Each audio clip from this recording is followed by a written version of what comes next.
काफी सारे जने बहुत सारी मात्रा में ऐसे होंगे कि जो भगवान का भजन भी मतलब मंदिर भी जाएंगे और तामसिक भोजन का भी आहार करेंगे। बिल्कुल नहीं, बिल्कुल इसे कुछ मंगलवार को हनुमान जी के जाएंगे, मतलब इसे कुछ नहीं होने वाला। सबसे पहली बात है हमारे आहार शुद्धि, मन शुद्धि। देहाती भाषा में कहते हैं जैसा खाओ अन्न वैसा बने मन। देखो, अगर हम शास्त्र की आज्ञा का पालन नहीं करेंगे और मनमानी आचरण करेंगे तो नरक जाओगे।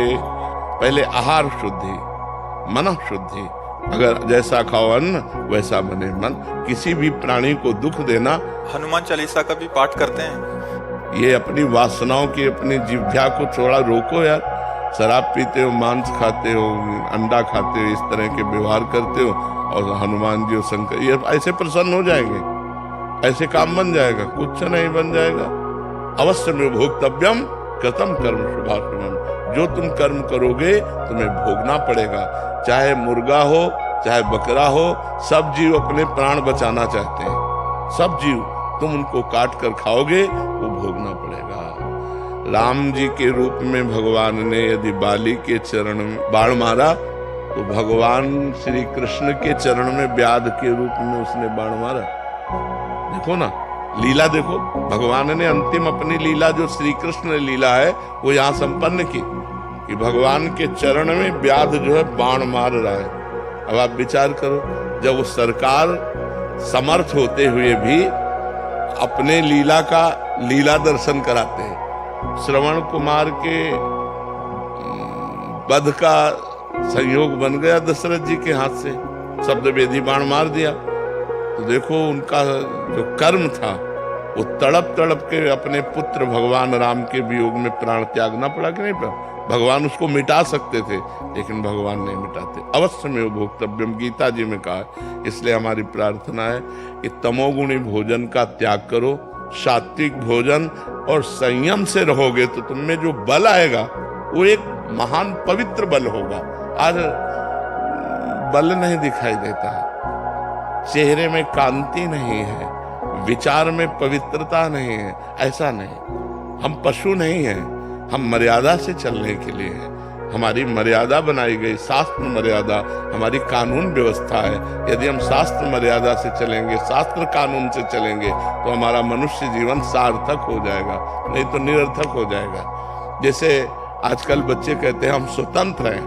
नहीं, स्वतंत्रता नहीं। माता पिता की आज्ञा की परतंत्रता, शास्त्र की आज्ञा की परतंत्रता, गुरु की आज्ञा की परतंत्रता, कानून की परतंत्रता, अगर ये स्वीकार करोगे तो स्वतंत्र हो जाओगे। अगर मनमानी करोगे तो परतंत्र हो जाओगे। मनमानी स्वतंत्रता नहीं होती, मनमानी इंद्रियों की परतंत्रता होती।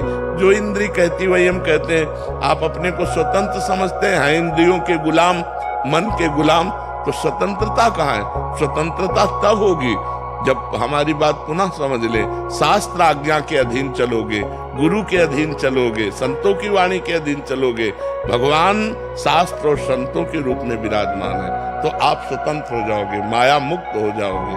तो आचरण और भोजन, ये दो का बहुत बड़ा योग है।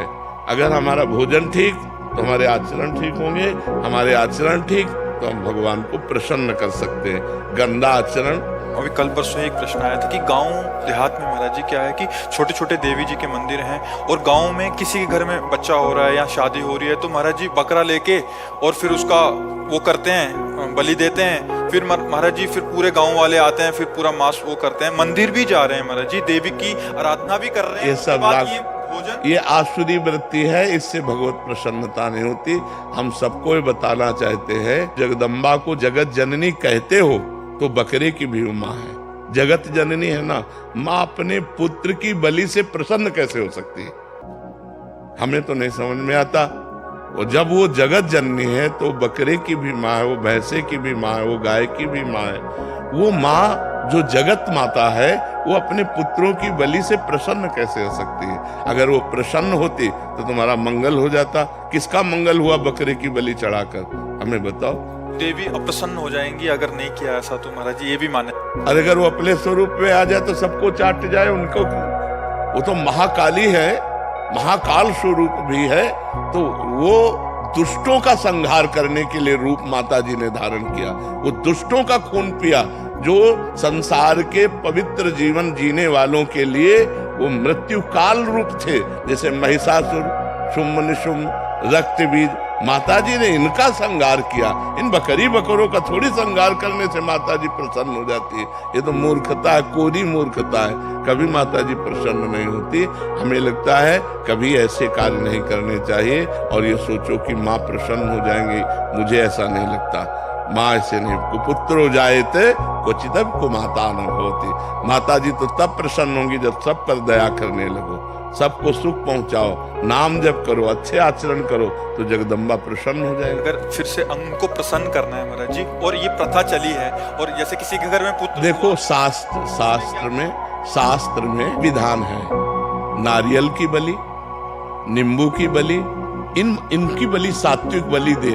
आप कच्चा नारियल की बलि दे सकते हैं, तो ये भी बलि तो मानी जाती है। ये सब मनमानी आचरण है, इससे देवी प्रसन्न नहीं होती है। और देवी को रक्त चाहिए तो चराचर जीवों के हृदय में देवी विराज। देवी प्रपन्नार्थ हरे प्रसीद प्रसीद मातर जगतोखिलस्य प्रसीद विश्वेश्वरी पाहि विश्वम त्वमीश्वरी देवी चराचरस्य। त्वमीश्वरी देवी चराचर से, वो चर अचर की ईश्वरी है। उनको किसी के खून की जरूरत है, माँ को किसी की खून की जरूरत है। अरे माँ तो अपने खून को दूध बनाकर अपने बच्चों का पालन करती है। माँ शब्द कितना महान है, वो अपने शरीर के रक्त को दुग्ध में परिवर्तित करके अपने बेटे का पालन करती है। वो दूसरों का रक्त पान कैसे कर सकती है? ये दुष्टों के रक्त पान किए माता जी ने, जो समाज के लिए कलंक थे, जो समाज का द्रोह करके समाज को नष्ट करने में लगे थे। ऐसे राक्षसों को माता जी ने मारा है। शुम्भ निशुम्भ, रक्त बीज, महिषासुर। ऐसे नहीं है कि गलत सिद्धांत से न चले, नहीं तो नरक की प्राप्ति होगी।